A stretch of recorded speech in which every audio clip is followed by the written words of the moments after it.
हाँ, तो सब लोग को लगेगा ये क्या बात कर रही है प्रार्थना बोलने से। प्रार्थना बहुत महत्वपूर्ण चीज होती है, और वो होता है जब हमारा जो हमारे शरीर के अंदर में ग्रंथि, तो ये ग्रंथियां सबसे महत्वपूर्ण काम करती है हमारे लिए, सारा मैनेजमेंट वो करती है। तो उसमें से एक ग्रंथि का नाम है पीनियल ग्लैंड। डॉक्टर साहब, पीनियल ग्लैंड को हिंदी में क्या बोलते हैं?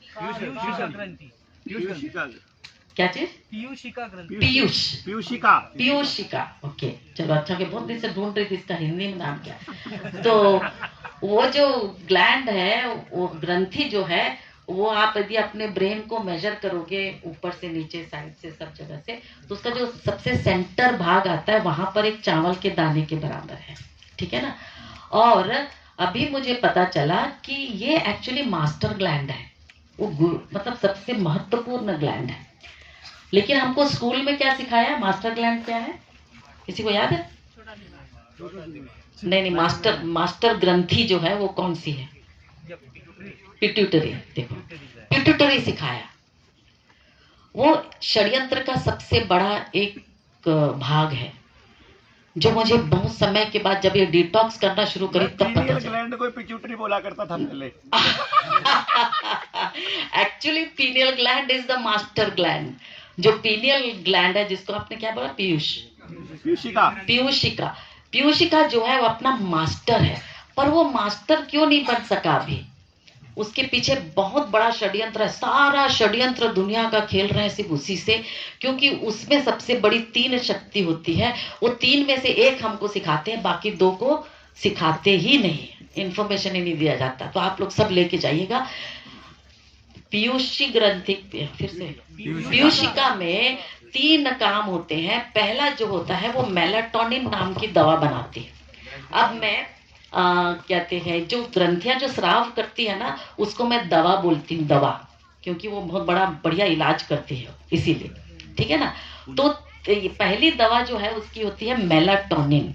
मेलाटोनिन को हमको सिखाया गया कि यह आपके निद्रा को, नींद को और आपके जागने को नियंत्रित करती है। यदि आपको ठीक से नींद नहीं आ रही है, जब कोई पेशेंट मेरे से कहता है कि मैं सो नहीं पा रहा हूँ जी, तो मैं पहला उसको कहती हूँ, भैया चल इसका तो कहते हैं पीनियल ग्लैंड को सफा कर देते हैं।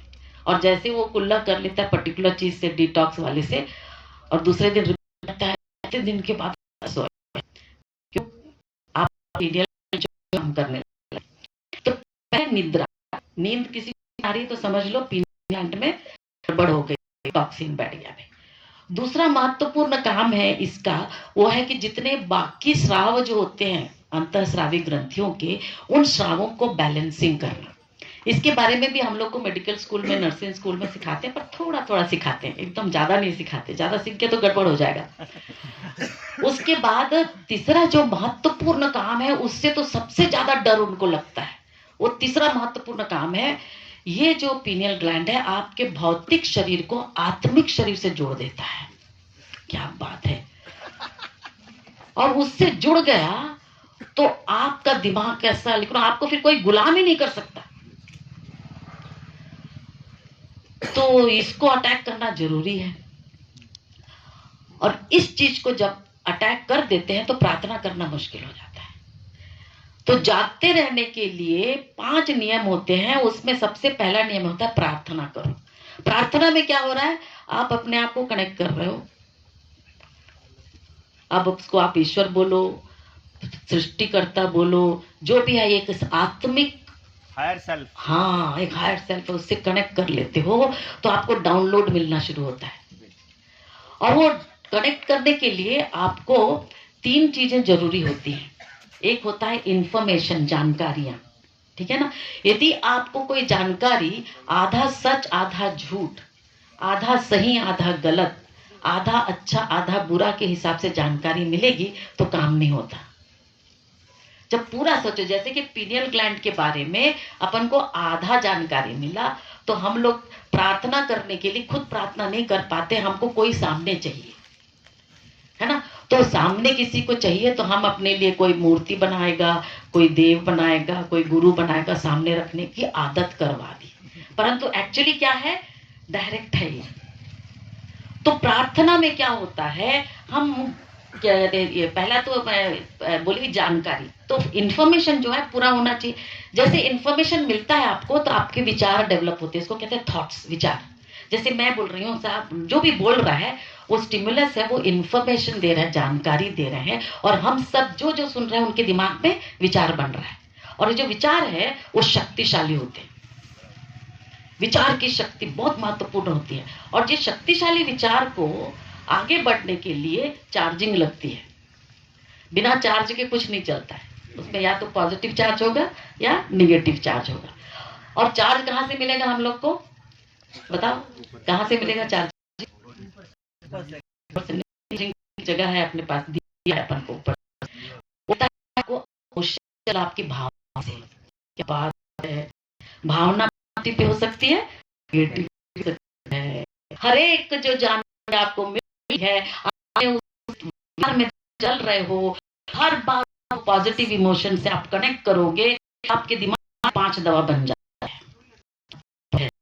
फिर हमको पढ़ाई के नाम कभी नहीं है। फार्मेसी हमारे शरीर में है, फार्मेसी है, और हम लोग को इसकी जानकारी नहीं दी।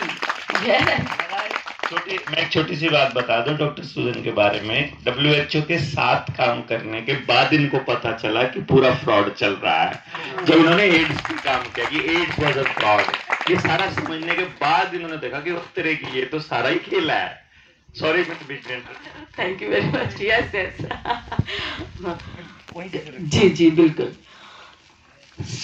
प्रार्थना करने के लिए आपको क्या कहते हैं, कनेक्शन चाहिए भाई। और 5 जो नियम होते हैं प्रकृति के, मतलब जागते रहने के लिए जो 5 कर्म करने होते हैं, उसमें सबसे पहला होता है प्रार्थना। प्रार्थना में आपको पॉजिटिव इमोशन से कनेक्ट करो।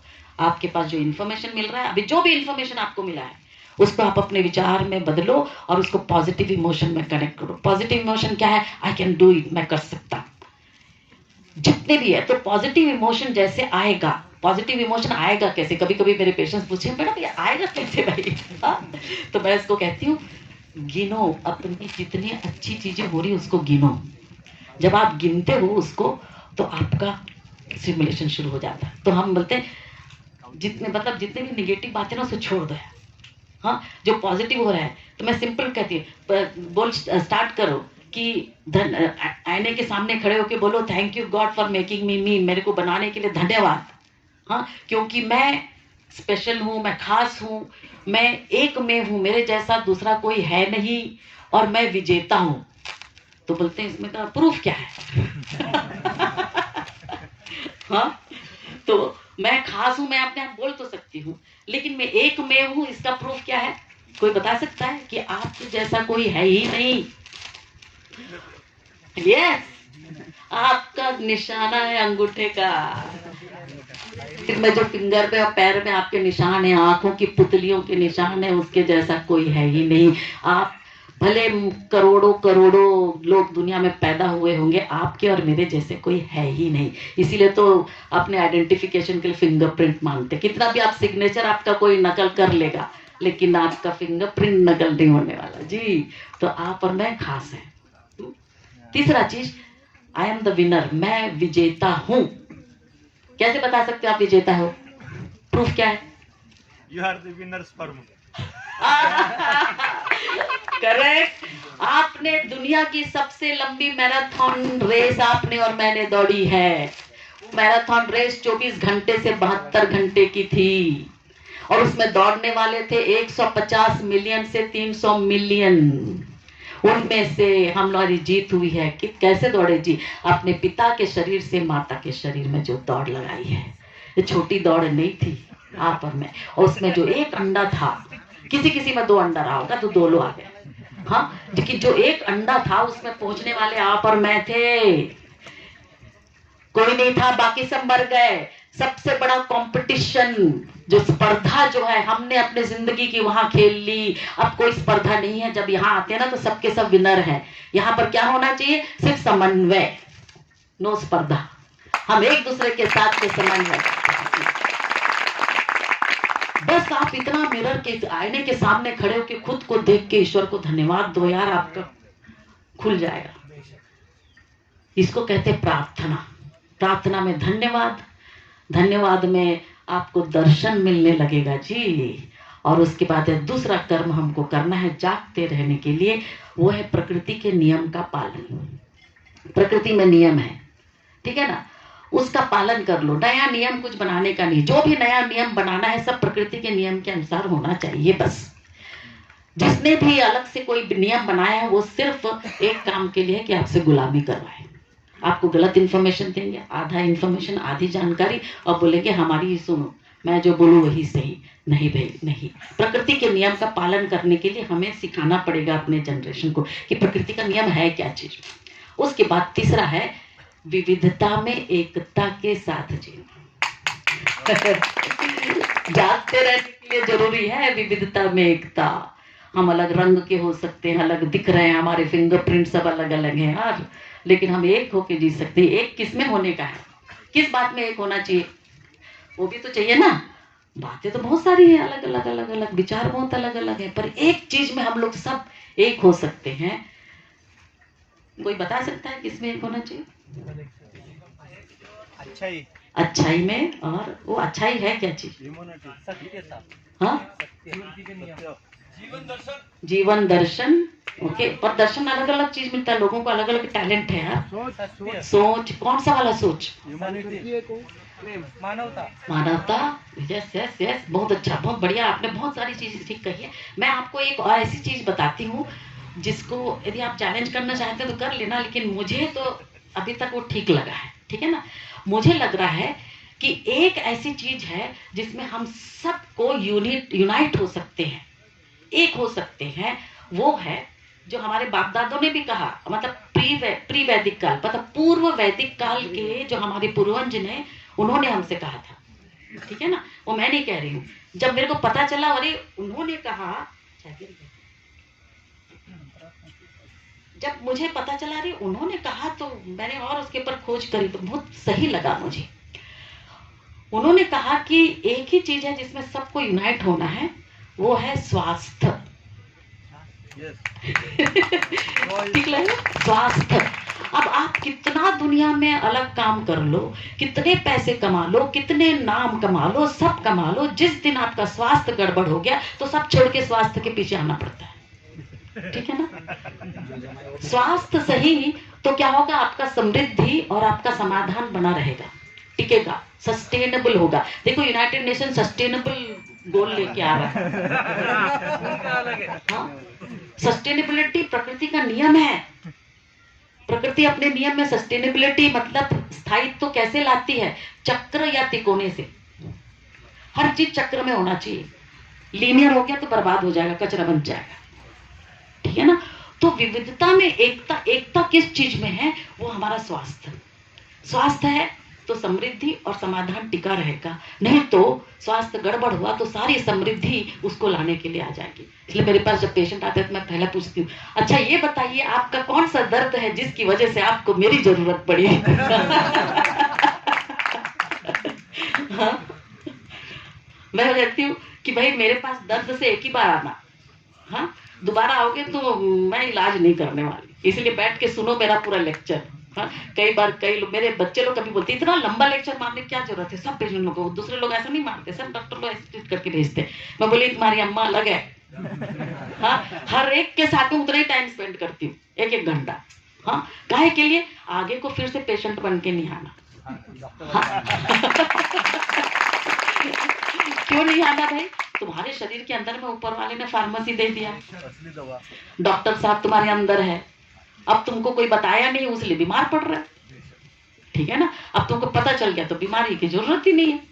तुम्हारा डॉक्टर अंदर है, बता सकते हो तुम्हारे डॉक्टर का नाम क्या है शरीर के अंदर वाला? लिवर तो रिसाइकलिंग सेंटर है, या वो भी अलग से। डॉक्टर कौन है? दिमाग के अंदर, दिमाग भी है, एक कोशिका है जिसका नाम है स्टेम सेल, सुना? उसका काम क्या है मालूम है? जो खराब है उसको निकाल और जो मर गया उसके जगह में नया को बना दे। डॉक्टर का तो यही काम होना चाहिए, है ना। और हमारे स्टेम सेल को ठीक से, स्टेम सेल सबसे ज्यादा किधर होते हैं, आपने जहां बोला वहां, लिवर, किडनी, ये दो ऐसा जगह है सबसे ज्यादा स्टेम सेल। बाकी सब कोशिका में है स्टेम सेल, पर सबसे ज्यादा इनमें होते। वो आपका डॉक्टर है। आपके डॉक्टर को आपने पंगु बना दिया तो उसको बाहर का डॉक्टर लगेगा, ठीक है ना? तो उसको कैसे ठीक करने का है भाई? उसको बस उसका जो टॉक्सिन अंदर गया ना उसको बाहर निकालने का। और आप सोचोगे टॉक्सिन, ये विष जाता क्यों है? एक चीज हमेशा जिंदगी भर के लिए याद रखो, मेरे सब लोगों के लिए की है, एक चीज जिंदगी भर याद रखो, वो है our cells are designed to detox. Hindi में कहेंगे हमारी कोशिकाएं सिर्फ विष मुक्तिकरण के लिए ही रची गई है। मतलब क्या है? उसमें विष जाएगा और वो बाहर निकलेगा। जब तक कि वो इस विष को बाहर निकाल सकती है तब तक हम कहते हैं हम स्वस्थ हैं। जिस दिन वो निकालने का काम कमजोर हो जाता है तो हमको लगता है दर्द। आपकी कोशिकाएं आपको आवाज करके बोलेंगी साहेब दर्द हो रहा है। दर्द का मतलब क्या है? वहां कुछ ना कुछ विष के अणु टिक गए, ठीक है ना? तो विष अंदर जाएगा। विष अंदर जाने का डिजाइन क्यों बनाया ऊपर वाले ने, बता सकता है? ऐसा डिजाइन क्यों बनाया जी विष अंदर जाने वाला? कैसे कैसे प्रश्न पूछती हूँ ना मैं पूछती हूँ ऊपर वाले से, भाई आपने ऐसा डिजाइन क्यों बना दिया? विष जब हमको गड़बड़ करता है, मेरे को डिटॉक्स करवाना पड़ता है, तो फिर टॉक्सिन ही क्यों बनाया? कोई बता सकता है टॉक्सिन का इंपॉर्टेंस क्या है, महत्व क्या है? जागते रहने के लिए, हाँ जागते रहने के लिए क्या चाहिए? दर्द चाहिए, हाँ मुसीबत चाहिए जागते रहने के लिए। उसका मतलब क्या? जागते रहने के लिए। मैं इसलिए सबको कहती हूँ जब दर्द से आते हो ना, दर्द के लिए धन्यवाद दो। धन्यवाद पिता दर्द के लिए दियो। दर्द नहीं होता तो मेरी कोशिकाएं टॉक्सिन है करके बता ही नहीं पाती। ईश्वर ने जिंदगी में दर्द इसीलिए दिया है, ऐसा डिजाइन करके दिया है कि हर व्यक्ति दर्द में धन्यवाद कह दे। यदि आप धन्यवाद नहीं कहोगे तो क्या होगा मालूम है? डर लगेगा, पता नहीं क्या हो रहा है। जैसे आपको डर लगा, फिर अगला आएगा दुख। इतना दुख लगेगा कि मर जाओ, हाँ? और या फिर दूसरा आएगा गुस्सा। इतना गुस्सा आया कि मार दो। क्या हो गया ये? द मोमेंट आपका इन जो जानकारी है वो आपके विचार में बदलकर निगेटिव इमोशन से कनेक्ट हो गया तो ये तीन चीज हो जाती है। डर, दर्द, सॉरी डर, दुख और क्रोध। ये तीन आपको पूरा का पूरा बीमार कर देंगे। टॉक्सिन नहीं निकलेगा बाहर। तो टॉक्सिन अंदर जाने का महत्व क्या है? आपके अंदर, मेरे अंदर में इम्यून सेल्स है जिसको कहते हैं प्रतिरोधक कोशिकाएं। उनका काम क्या है? सैनिक है। तो सैनिक लोग को क्या करना पड़ता है जी?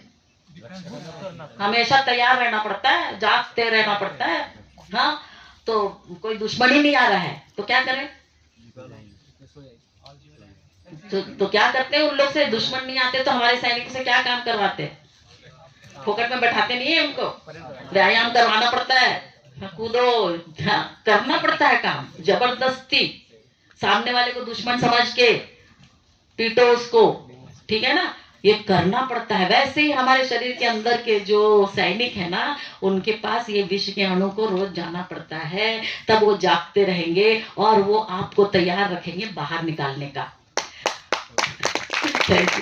ये हमारे अंदर है। इसका मतलब विष का रहना भी जरूरी है, क्योंकि प्रकृति का काम है हर जो, यदि कोई भी चीज एग्जिस्ट कर रहा हो, जिस भी चीज का अस्तित्व है, उस अस्तित्व के लिए इक्वल एंड ऑपोजिट, मतलब समान और विपरीत जरूरी है।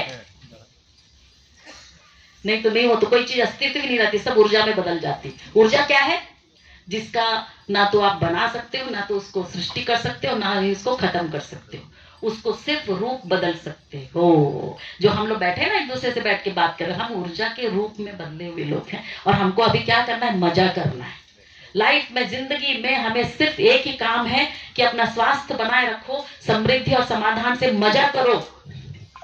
यही हमारा काम है। उसके लिए जागते रहना जरूरी है। बिना मजा के जी नहीं सकते। यदि मजा नहीं आएगा तो दारू पिला देंगे लोग, बोलेंगे दारू पी के मजा कर, इसीलिए तो दारूडिया बनते हैं लोग। पूछो उनसे कि क्यों दारू पीता है, मजा नहीं आ रहा। जिंदगी में इतना दुख है यार, इसको पीने से कम मजा आता है। ये है तंत्र के षड्यंत्र। हाँ, हम लोगों का काम ही आनंदित रहना, और आनंदित रहने के लिए जागते रहना जरूरी है। जागते रहने के लिए ये जानना है भाई कैसे, तो सही इंफॉर्मेशन मिलना जरूरी है, सही जानकारी चाहिए भाई। और जब हमारे पास आधी जानकारी मिलती है ना तो आधा काम होता है ना। जैसे कि अभी डॉक्टर साहब WHO के बारे में बोल रहे थे, मेरी आंखें कैसे खुल गई। बड़े बड़े इज्जत से बेचारे लोग बुलाए थे मेरे को। उसके बाद कोविड का टाइम आया ना, तो मैंने सरकार को मतलब अपना PMO ऑफिस में लेटर भेजा कि हमारे पास कोविड का इलाज है, आप हमें बुलाइए। उस समय विश्वरूप राय भी लिख रहे थे, सब ऐसे बहुत लोग लिख रहे थे, ठीक है ना।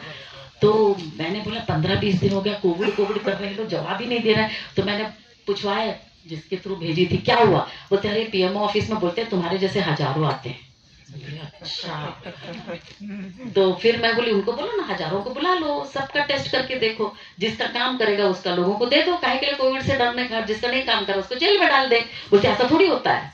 तो मैं बोली कैसा होता है? तो बोले कि हम तो सिर्फ WHO का डायरेक्टिव मानते हैं। मैं बोली वाह, मतलब WHO बोलेगा तो मानेंगे। अब ये नहीं सोच रही सच है या नहीं चाहिए। उस दिन मैंने WHO का पहला तो अर्थ ही बदल दिया।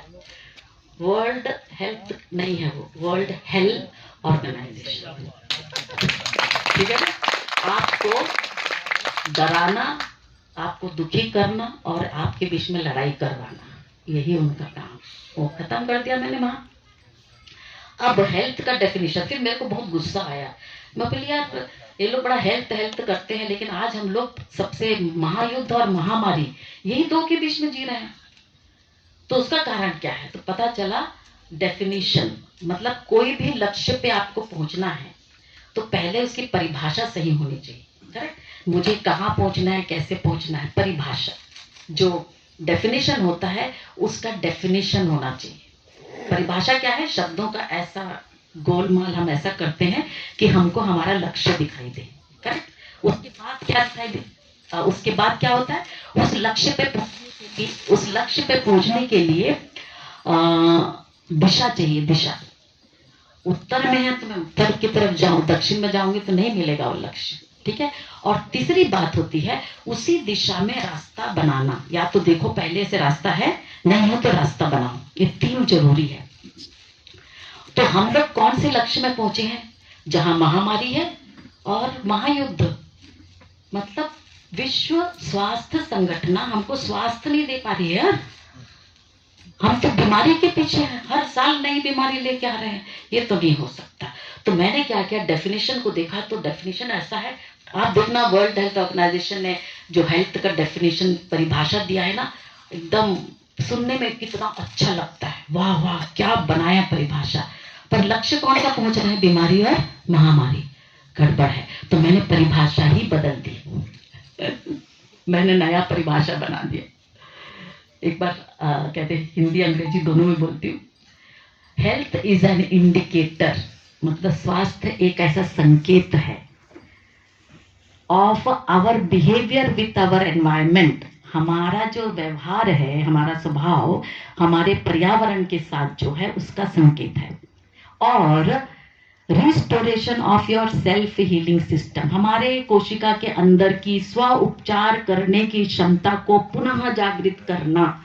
इसमें तीन शब्द महत्वपूर्ण है। एक है आपका स्वभाव, दूसरा आपका पर्यावरण और तीसरा आपकी स्व उपचार करने की क्षमता। ये तीनों शब्द उनके डेफिनेशन में गायब है। आपको तीन चीजें करनी है। आपका स्वभाव कैसा है, किसके प्रति? आपके पर्यावरण के प्रति। जब यह सही हो गया तो आपकी जो कोशिका है अपने आप को रिजुविनेट करेगी और ये परफेक्ट फिट होता है। ये है, इसी डेफिनेशन में हम में से एक पहुंचना है। ये डेफिनेशन गलत हो गया करके क्या हो रहा है मालूम है? हमारा स्वभाव हमारे पर्यावरण से कैसा है? इस्तेमाल कर फेंक, है कि नहीं? कैसे आया? क्योंकि हमारे पूर्वजों ने जो हमको सूत्र बताया था वो हमको किसी ने डिकोड करना नहीं बताया। डिकोडिंग मतलब उसको संक्षिप्तीकरण को विस्तृतीकरण करना। हमारे प्री वैदिक काल मतलब पूर्व वैदिक काल के जो पूर्वज हैं उन्होंने बनाया था। 5 कोड वर्ड है, आपने सुना है तो बताना, हाँ नहीं तो बोलना नहीं। पहला कोड वर्ड है भगवान, सुना है? क्या बनाया ना, सब लोग सुने, अभी के जनरेशन तक को मालूम है भगवान शब्द मालूम है। दूसरा शब्द है पूजा, सुना है? तीसरा शब्द है पुण्य, सुना है?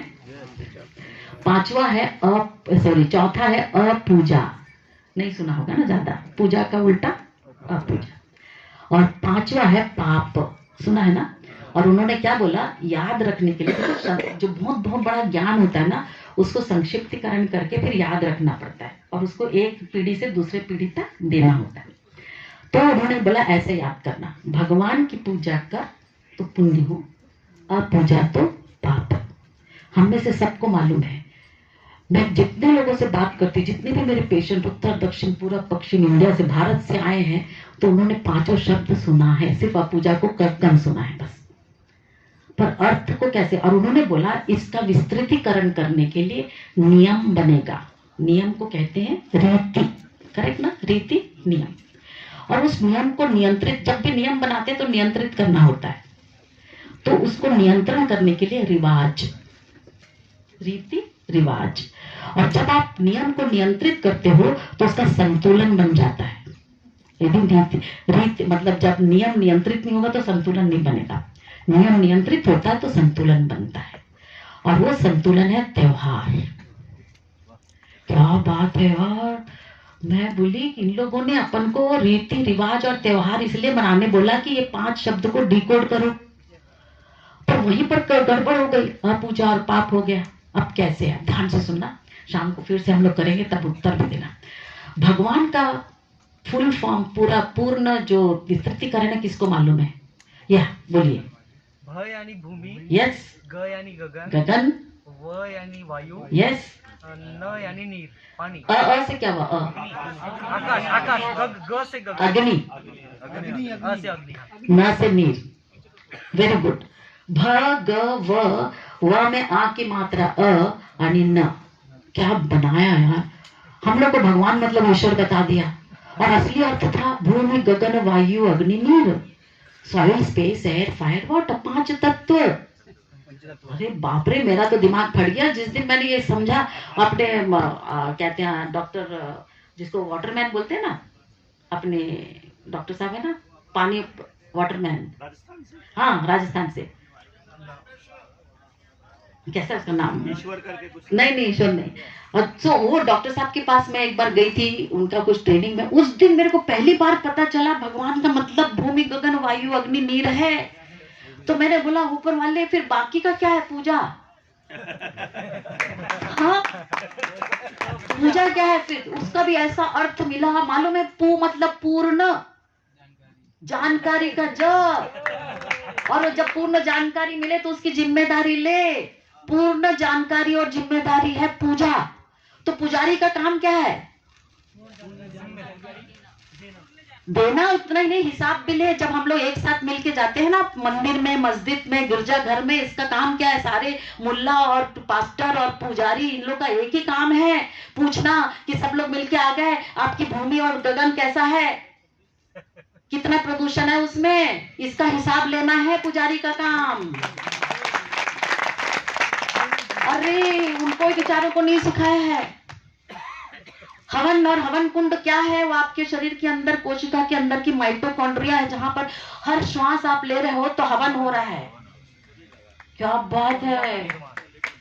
मैं बोली अच्छा, तो भूमि गगन वायु अग्नि नीर की पूर्ण जिम्मेदारी ले तो क्या होगा? पुण्य होगा। पुण्य का अर्थ क्या है? किसी को मालूम है? चलो देख लो। पू से पूर्ण, आधा न से लिख के देख लो, आधा न से न्याय, न में छोटी की मात्रा निष्पक्ष, और य से योजना। देखो क्या बनता है? पुण्य। पूर्ण न्याय निष्पक्ष योजना। हमारे पूर्वजों का मानना पड़ेगा यार, कि भूमि गगन वायु अग्नि नीर की पूर्ण जिम्मेदारी ले तो पूर्ण न्याय निष्पक्ष योजना से होगी। जहां पूर्ण न्याय निष्पक्ष योजना से होती है वहीं पर शुभ और लाभ होता है।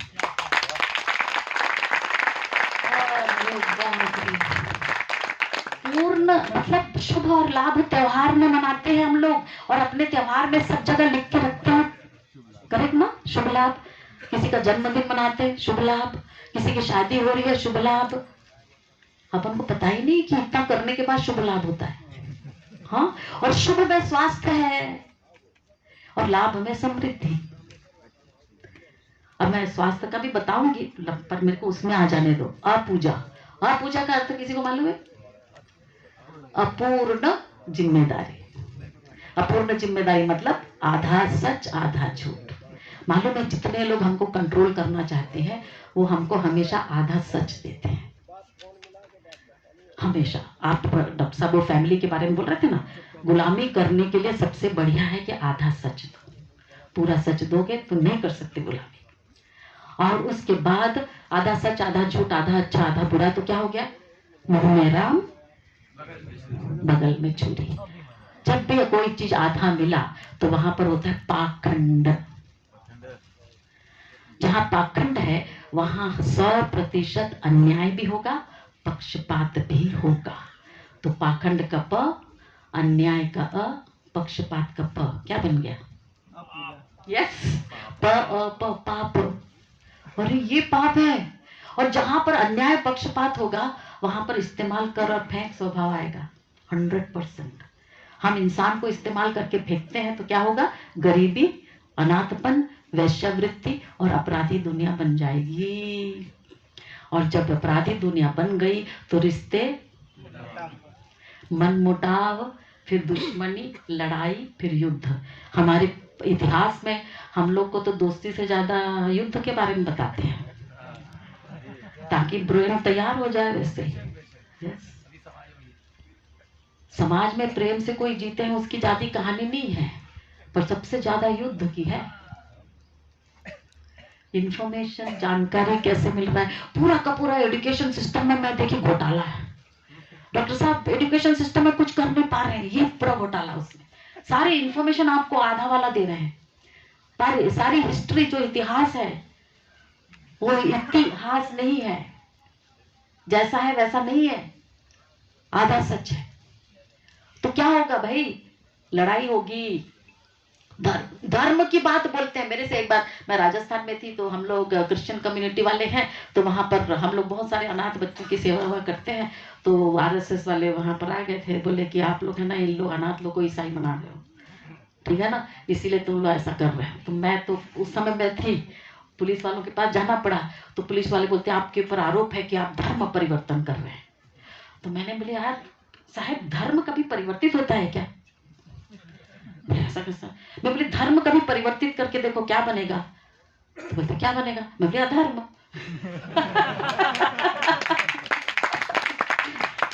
धर्म का कभी परिवर्तन हो ही नहीं सकता यार, और उसी को हम लोग परिवर्तित करके अधर्म कर रहे हैं, लड़ाई कर रहे हैं, झगड़ा कर रहे हैं। सोचो।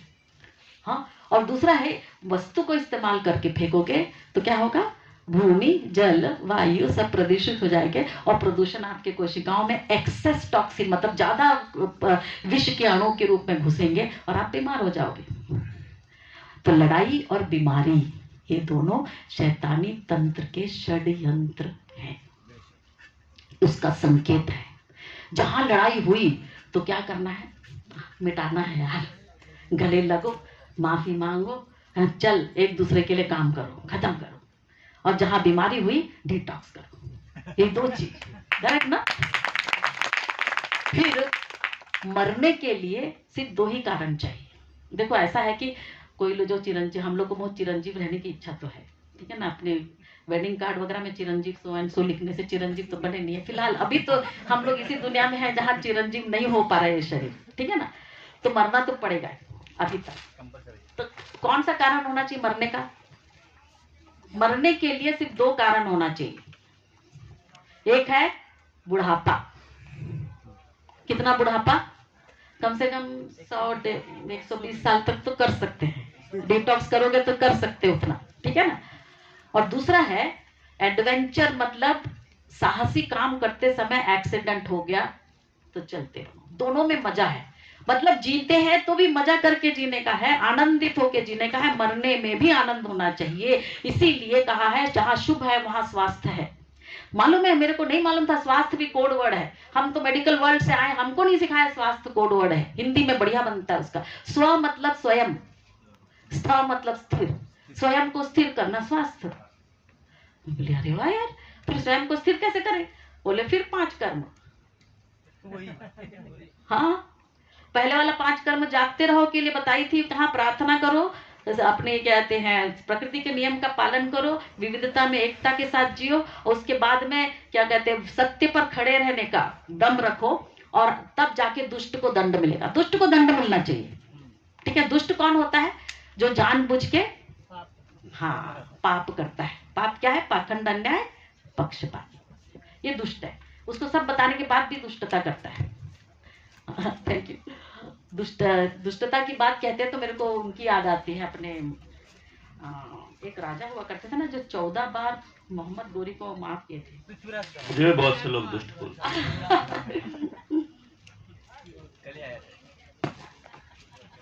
पृथ्वीराज चौहान बेचारे ने 14 बार माफी किया। 14वें पर उसने उसका जो दुश्मन था वो क्या किया?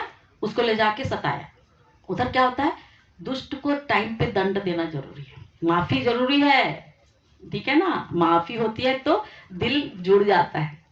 लेकिन दुष्ट क्या करता है? वो माफी के ऊपर आपका खत्म करने की कोशिश करता है। उस चीज को इसीलिए कहते हैं कि जागते पहला प्रार्थना करो, फिर दूसरा प्रकृति के नियम का पालन, विविधता में एकता के साथ जियो, सत्य पर खड़े होने का दम रखो, तब हम दुष्ट को दंड दे सकते हैं।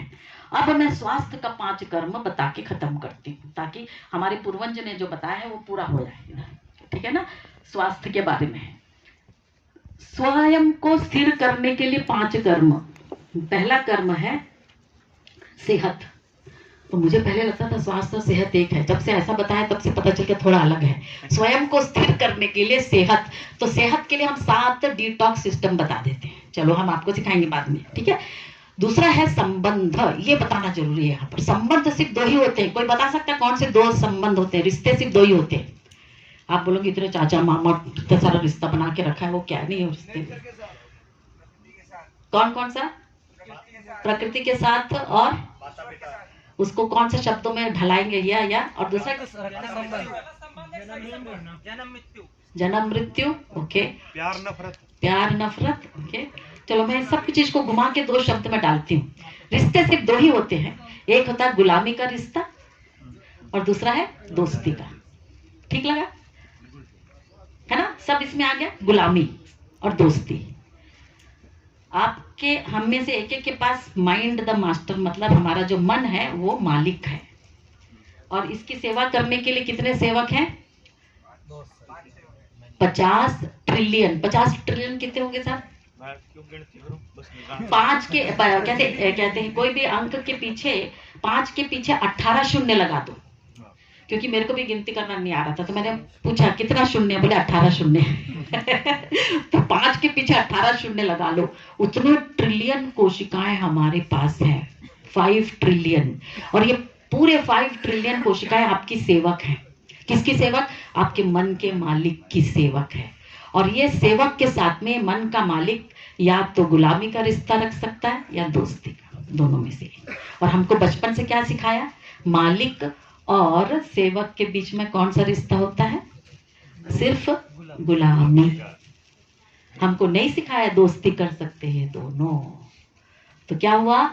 गुलामी में क्या होता है? सिर्फ मालिक खुश रहेगा, गुलाम का जो होगा देखा जाएगा, ठीक है ना। जब गुलाम बोलता है कि साहब मैंने टॉक्सिन नहीं निकाल पाया, कैसे बोलेगा? दर्द से, है ना, थकान हो रही है, कुछ लाल लाल हो गया, कहीं पीप निकल रहा है, तो कोशिका बोल रही है कि साहब मैं वहां से टॉक्सिन नहीं निकाल पाया, हेल्प करो, मदद करो। तो मालिक बोलेगा अच्छा तो गुलाम गड़बड़ हो गया, चलो एक गुलामी सिस्टम वाले डॉक्टर के पास जाते हैं, ठीक है ना। तो डॉक्टर साहब बोलेगा ये गोली ले, ये गोली ले, दे दिया गोली, गुलाम हाँ ठीक है, अच्छा लगा। थोड़े दिन के बाद फिर कंप्लेन, साहब फिर नहीं निकाल पा रहा हूँ। तो ये बार बार जा रहा है, तो डॉक्टर साहब बोले अब तेरा गुलाम जो है ना, उसको जिंदगी भर दवा देनी पड़ेगी। बीपी की दवा जिंदगी भर खा, शुगर की दवा जिंदगी भर खा, थायराइड की दवा जिंदगी भर। जिंदगी भर बोलने से भी 15-20 साल खाने के बाद फिर गुलाम बोलता है साहेब नहीं निकाल पा रहा हूँ। किडनी बोलता है नहीं निकाल पा रहा हूँ, लिवर बोलता है नहीं निकाल पा रहा हूँ। तो डॉक्टर साहब बोलते हैं यार इसको ना क्रॉनिक किडनी डिसीज हो गया है, इसका फैटी लिवर हो गया है, अब ना ऐसे ही चलने दो, जब देखेंगे बाद में थोड़ा काट देंगे, किडनी को निकाल। काट के फेंक दो, इस्तेमाल कर और गुलाम है ना, कोई दूसरे गुलाम का लगा लेंगे उधर।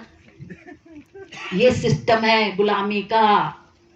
हमको उसमें से यदि किसी को अपने आप को ठीक करना ना, तो पहला गुलामी का रिश्ता खत्म करना है, ठीक है ना। ये मालिक को उतर के दोस्ती करनी पड़ेगी। दोस्ती करने के लिए मुझे एक बहुत अच्छा लगता है, एक एग्जाम्पल। यीशु मसीह अपने चेलों से कहते हैं अब से मैं तुम्हें अपना दास नहीं मित्र कहूंगा। तो मैं सोची क्यों मित्र कहेंगे यार, उनके चेलों को भी बड़ा आश्चर्य होगा, ये मित्र क्यों। मालूम है मित्र क्यों? क्योंकि मित्र को प्यार हो जाता है। यस। और जब प्यार हो गया तो क्या होगा, ये उतर के माफी मांगेगा, मेरे दोस्त, अभी वो सेवक भर नहीं है, वो मित्र है, तो मेरे दोस्त मुझे माफ कर, इतने समय तक मैं तुझे उल्टा सीधा दे रहा था, तो टॉक्सिन नहीं निकाल पा रहा था, माफ करना। और माफी करने के बाद वहां खत्म नहीं होता है जी, उसके बाद त्याग सहना पड़ता है कि मैं अपने दोस्त के लिए कुछ भी करूंगा। सिर्फ प्यार में त्याग होता है। यस, सिर्फ प्यार में। बिना प्यार के माफी भी नहीं होती, बलिदान भी नहीं होता। और बिना बलिदान के ना तो उद्धार है ना पुनरुत्थान है। आपकी एक एक कोशिका का पुनरुत्थान होगा, क्योंकि ईश्वर ने वैसा सिस्टम बनाया है। उसके लिए मालिक को अपना रिश्ता बदलना पड़ता है जी। दोस्ती का रिश्ता हो गया। यस, दोस्ती का रिश्ता हो गया तो आपका टॉक्सिन बाहर निकलेगा। वहां पर यही मार्ग है, यही सत्य है और यही जीवन है, इसके सिवा कुछ नहीं। ये एक है प्रकृति का नियम है। Got it? Thank you. अब तीसरा जो चीज है सेवा। तो मैंने सेहत संबंध सेवा किसके लिए? स्वस्थ रहने के लिए, स्वयं को स्थिर करने के लिए। सेवा क्या है? सेवा सिर्फ दो व्यक्तियों की लगती है, एक है छोटे बच्चों की और एक बुजुर्ग की। बाकी किसी की सेवा नहीं लगती है। चाहे उसका पैर टूटा हो, हाथ नहीं हो, कुछ नहीं हो, काम कर सकता है, उसके दिमाग को भी ठीक करने का है। मैं जानती हूँ, मेरे को पहले विश्वास नहीं होता था। एक निक व्यूचिक नाम का एक बच्चा पैदा हुआ बिना हाथ के और बिना पैर के। तो डॉक्टर लोग ना उसको, पहले उस जमाने में स्कैनिंग नहीं होती थी, स्कैन हुआ होता तो डॉक्टर लोग बोलते कि इसको तो आप निकाल दो। पैदा हो गया, माँ बाप सोचे करना क्या है, बच्चा बड़ा होने लग गया, उसको लगा कि सबके हाथ पैर है, मेरे ही हाथ पैर नहीं है।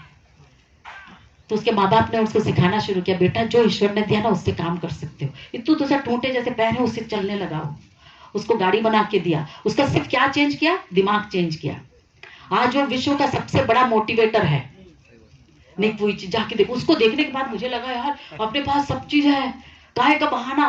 तो मैंने बोला सेवा सिर्फ दो ही की चाहिए। हाँ, एक है बच्चा और एक बूढ़ा। बूढ़े की वृद्ध की सेवा करनी ही है।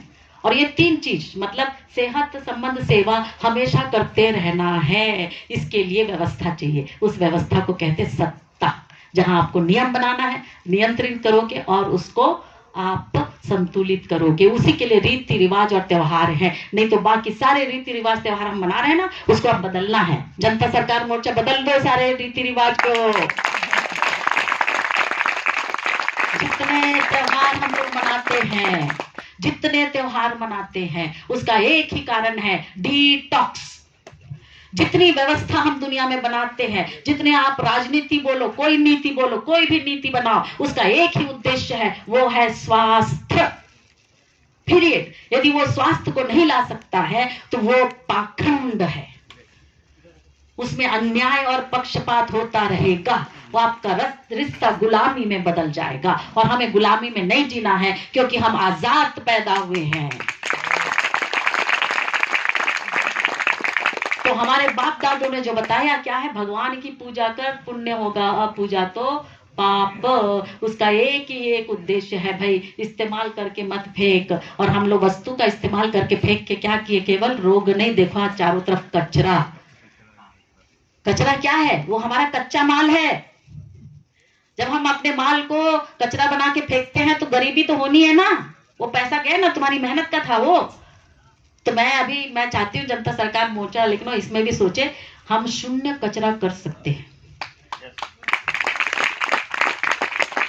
जब हम शून्य कचरा करेंगे ना, उसकी टेक्नोलॉजी आ गई है, मेरे को मिल गया, मैं करने वाली हूँ। हाँ।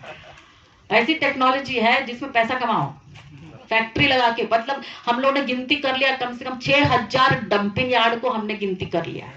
Can you imagine 6000 dumping yard में 6000 फैक्ट्री आ गए, और आपका कच्चा माल क्या कहते हैं, आपका ये जो पोल लगा रहे हैं ना, इसके बदले में उसका लगाओगे आप। आपके लकड़ी से सस्ता, लोहे से सस्ता, एल्यूमिनियम से सस्ता, ये 3 चीज को रिप्लेस कर देगा वो। रिसाइकल्ड कंपोजिट कहते हैं, इसको कहते हैं recycled polymer composite. Amazing technology है, ईश्वर देता है ज्ञान।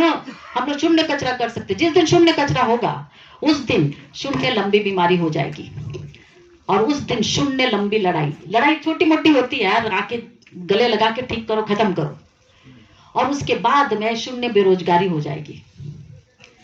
तब हम अपना स्वास्थ्य मेंटेन कर सकेंगे, तब हमारी समृद्धि और हमारा समाधान टिका रहेगा। नहीं तो गुलामी में हम लोग ऐसे ही फंसे रहेंगे, कचरा दिखेगा सब जगह। तो हमारे जनता सरकार मोर्चा वाले हमेशा ध्यान रखना, हमारे पास कुछ भी कचरा नहीं है, सब जमा करके रखो और सही जगह पे। अभी तो फिलहाल शून्य कचरे का बड़ा नहीं चल रहा है, पर बहुत अच्छा आ रहा है, हम लोग मिलके करेंगे।